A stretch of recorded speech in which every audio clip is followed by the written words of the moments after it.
What up, nerds? My name is Leslie Smith. Welcome back to the Nerdy Narrative. Today I will be talking about all of the things that I have read over the last week, what I finished, what I'm still working on, and then what I plan to get into next. We'll start with all of the things that I finished. First on that list is Out of Stephen Milo. Really? Excuse me, sir. I'm trying to film here. Milo. Can we negotiate a better time for you to play? Take that as a no. So let's try that again. First up, I finished a short story out of Stephen King's Nightmares and Dreamscapes collection called You Know They Got a Hell of a Band. This one started out great. It's a very familiar situation to a lot of us. It's about a young married couple who have decided to take a little weekend getaway trip. The husband decides he's going to take a shortcut. The wife thinks it's a bad idea, and here we go. The beginning was filled with Stephen King's trademark dread and suspense, but when the lost couple stumbles onto a little town in the middle of nowhere, that's where the story begins to lose interest for me. The next story that I read and finished comes from Joan Didion's collection, We Tell Ourselves Stories in Order to Live. This collection contains a lot of her nonfiction work. It's a read-along hosted by Kate from the Literary Apothecary. October's essay was titled On Going Home. In it, Joan writes about taking her daughter home to her family for the daughter's first birthday. She talks about how her husband never really understands her family and how Joan reverts back to how she is when she's with her family. Just the few topics of conversation that they like to talk about, the things that they like to do, and how everyone else is an outsider and no one understands them but themselves. So while it didn't particularly stand out to me, Kate read it, and Kate, who has read more extensively about Joan Didion, told me that it was very bittersweet to her because she knows that Joan lost her daughter at a young age as well as her husband, so that made it a much more enjoyable experience for Kate because it was a time when Joan had her family with her. And then just moving right along with short stories, I also read Punk Ain't Undead by Ryan Hyatt. I've read enough of Ryan's work to know I'm going to enjoy anything he writes, but I never know what he's going to do. Is it going to be horror? Is it going to be science fiction? Is it going to be a blend of the two? Or is it going to be something completely different? The wondering just really adds to the excitement of reading Ryan's work because it's really like opening Pandora's box. You have no idea what you're going to get. After 10 very long years, the band Truth Canal are going to be reuniting to play together once again. The narrative introduces all of the bandmates to us and how it's leading up to them getting together, and we learn that there is a virus that's hit LA. And even though these characters are observing what's going on with people that are infected by the virus, nobody seems to be taking it seriously. At least not until later that night when the band takes its first break from playing and gets a good look at their audience. This one was hilarious. It had me cracking up. You guys, if you can get your hands on a copy of this, I highly encourage it. The next story that I completed,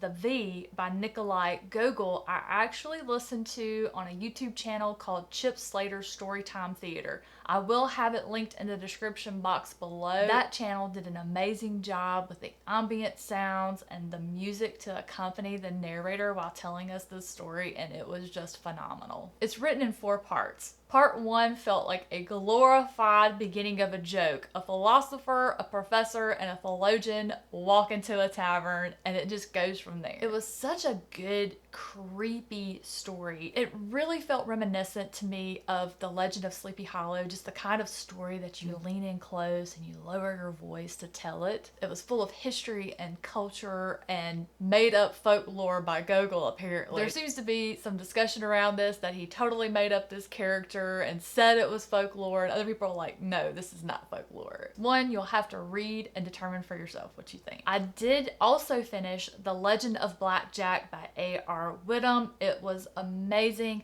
Highly recommend the audiobook. The author is an outstanding narrator. He's just the total package as far as storytelling goes. In my written review, I mentioned to me it was like the never-ending story. One of those classic tales that you fall in love with, you never forget, and you have that same joyous feel every time you reread it. That is The Legend of Blackjack. I don't own a copy yet, but it is going to be on my shelves, and I am desperately hoping that we get more from this world of Keymark. I also had the extreme pleasure of receiving, reading, and reviewing the art for Priscilla Bettis's new novella, Dogmeat. This one is going to be available November the 8th. The intent behind this novella is to call attention to the dog meat industry, the disturbing practice and torture, animal abuse that is involved. Our main character in this dystopian tale is Caleb Ward, who is a victim of the society known as the colony. At a certain age, a teenager takes what is called the childhood placement exam, and depending on how you score, high or low, determines what type of job, what your place in society will be. The day that Ward took his exam, he had the flu, he was not feeling well, he scored low, and finds himself with the occupation of slaughtering dogs. This one is a heavy read. It's a sad story. You're definitely going to want to make sure you're in the right headspace when you read it. I will say that almost all of the abuse takes place off page or it is implied, but just remember that every dog has its day and Ward's day is coming. So the only other book here that I finished this week is The Dead Kids Club by Rich Hosek. I read this sucker so fast. This is one that when you start it, do it when you know you have plenty of time to sit and read. When I wrote my review, I said this is a Friday night book or a Saturday morning book, so you have the whole weekend to just sit and read it, because that's exactly what I did. You guys know I don't really read much over the weekend because my husband and I are usually out and about. It was so good. My two favorite things about this book, I can't even tell you what they are because they are huge spoilers, but I absolutely loved it. It was unexpected. Now with thrillers, they do have a little bit of predictability to them. That's just being honest. They're formulaic, kind of like a slasher. I don't care. I expect that. It's what they do with the characters is what I'm looking for. There were some things here that just made this one really memorable and just stand out a little bit from the rest that I just love. This story is about what happens to a couple after the death of their son. A drunk driver took their 6-year-old son's life one morning when he was standing outside of his school. That has to be one of the things that is just a parent's worst nightmare. How do you cope after that? Can you wrap your head around it? I know I can't, and I don't even have children of my own. So the two find a support group that is comprised of other couples or people who have lost children, and they plug themselves into that. And it just builds and builds and builds to the point where this couple have decided to take matters into their own hands. They are going to get the justice they were denied when the jury pronounced a not guilty verdict for the son of a mobster who was responsible for killing their child. It is a serious story, but it also has a little bit of a feel of, if you've ever seen that TV series Good Girls, where one bad decision snowballs into a whole lot of other good bad ideas. I just loved it. The author had really good pacing with it. The story kept moving. There was never any stalling for me to get bored with it. The last line of the book was just chef's kiss. That will take care of all of the things that I finished. Let's get into what am I still working on. We'll start with a favorite, the illustrated edition of the Harry Potter series. This month it is Harry Potter and the Chamber of Secrets. This is a buddy read that I'm doing with Kate from the Literary Apothecary. She does have channels set up on her Discord where we're discussing these books and just sharing pictures as we read them. I'll put a link to the Discord in the description box if you want to join us. Even if you just want to reread the novels themselves or join in the conversation, you're welcome to. For those that don't have the illustrated version, Kate and I will usually share our favorite picture from whatever chapter it is that we read that day. So this is just full-blown nostalgia. It's just the perfect time of year to reread this beloved series. I am just soaking it up. I'm also reading a short story collection called Fleshed Out by Rob Ulitsky. This collection of body horror short stories is Rob's debut release, and it will be out on October 14th. Each day I'm reading a different short story in the collection, and I post a little mini review on Instagram. So if you would like to get a mini non-spoiler review on each of these stories before you decide if you want to make the purchase, give me and Rob a follow on Instagram. I will have all that linked down in the description below, as well as Rob's author website if you want to check that out. Libby hit me up and let me know that one of my audiobook holds had come through, so I started The Inheritance of Arcadia Divina by Zoraida Cordova. I can say it now. It's because I've been listening to the audiobook. This one's weird. I don't know how I feel about it. I actually flip back and forth between hot and cold. I am very much intrigued and interested about this character, Arcadia Divina.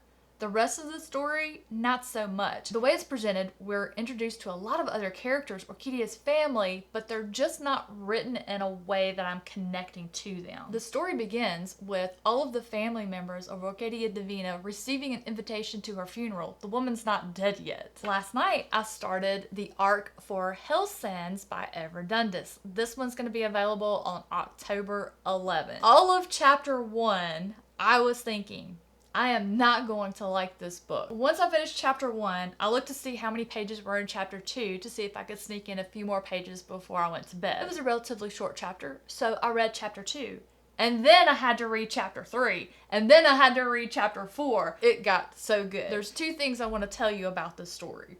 In this society, there's this typeface called HellSans. And when you read it, it gives you bliss and it just really pumps you full of all of these wonderful feelings. The second one is almost everyone has what is called, I think I'm pronouncing it correctly, an inex. The best way I can describe it, it's a doll-like sort of thing. It's about 8 inches tall. It's a coat. It keeps you on your schedule. It's a computer. It records things. It's really cool. My knee-jerk reaction to them were they were a little creepy, and because this society basically forces you to have one, and I was thinking to myself, if I lived in this society and I had to have one, I would name it Annabelle and just have it stare at other people and just freak them out. So hopefully I'll have this one finished by next week and I can give you some more information so you can see if it's one you might want to pick up. So that takes care of all of the things that I'm still currently working on. What am I going to get into after I finish some of those? Well, first up will be The Trials of Ashmount by John Palladino. When I mentioned this book on my TBR, my longtime friend subscriber Tyler told me it reminded him of Joe Abercrombie. So that immediately resulted in me moving this book up in priority. So that is going to be the very next book that I start. Once I finish that one, the next book I'm going to be picking up is The Hollows by Daniel Church. Angry Robot Books will be bringing us this creepy little tale on November 8th. But the rumor around The Hollows is it brings all of the chills and thrills from 30 Days of Night and Midnight Mass a little closer to home for us, so I am excited. I couldn't even finish watching all of Midnight Mass. I think I got 4 episodes in. I was like, nope. Once we got to the cave and figured out what was going on, I was like, I'm done. And that's gonna wrap it up for me today, guys. As you can see, this bookworm has been very busy these last few days. You've heard all about what I read last week. I would love to hear what all has been capturing your attention for the last week. Have you read any good scary stories? Please let me know about them in the comments below. Have a fantastic rest of your day, a wonderful weekend, and I'll see you in the next one.